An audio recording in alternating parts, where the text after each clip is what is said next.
हैदराबाद के RBVRR police academy में 7वें all India jail duty meet का अख्ताम अमल में आया। इस तकरीब में मरकजी वजीर बंडी संजय कुमार, रियासती वजीर पी श्रीनिवास रेड्डी और दीगर ने शिरकत की। इस मौके पर मरकजी वजीर बंडी संजय कुमार ने कहा कि असल कामयाबी कैदियों की जिंदगी में तब्दीली लाने में है और रियासती वजीर पी श्रीनिवास रेड्डी ने कहा कि जेलों को मायूसी के मराकज़ नहीं बल्कि उम्मीदों और उमंगों की अलामत बनना चाहिए। इन्होंने कहा कि रियासती हुकूमत जेलों को सिर्फ सजा के मराकज़ ही नहीं बल्कि इंसानी इस्लाहात के प्लेटफॉर्म में तब्दील करने के लिए काम कर रही है।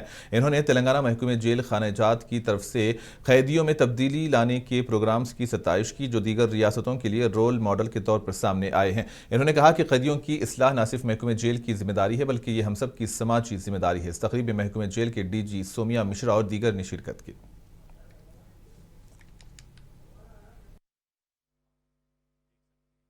ఒకటి రెండు విషయాలు చెప్తాను.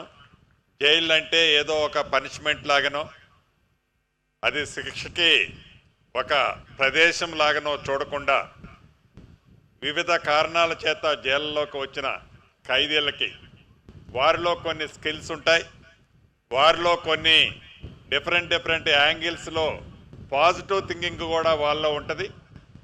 సిబ్బంది ఏదైతే ఈ రాష్ట్రంలో జైల్లో ఉన్న వాళ్ళకి అన్ని వసతులు కల్పిస్తూ వారిలో ఉన్న నైపుణ్యాన్ని బయటికి ఈ రాష్ట్ర ప్రభుత్వం ఏ రకంగా అయితే దాన్ని ఎక్స్పోజ్ చేస్తుందో దేశవ్యాప్తంగా ఉన్న అన్ని జైల్స్లో కూడా కేంద్ర ప్రభుత్వం తెలంగాణ రాష్ట్రం చేస్తున్న దాన్ని ఒక మోడల్గా రోల్ మోడల్గా తీసుకొని దేశంలోని అన్ని జైల్స్లో సిమిలారిటీగా చేసినట్లయితే తప్పకుండా మంచి ఫలితాలు వస్తాయనేది మనస్ఫూర్తిగా ఈ రాష్ట్ర ప్రభుత్వ పక్షాన నేను కూడా కేంద్ర ప్రభుత్వానికి తెలుపుకుంటూ మరొక్కసారి ఈ అవకాశాన్ని నాకు కల్పించినందుకు ప్రతి ఒక్కరకు అభినందనలు, కృతజ్ఞతలు తెలుపుతూ సెలవు తీసుకుంటున్నాను.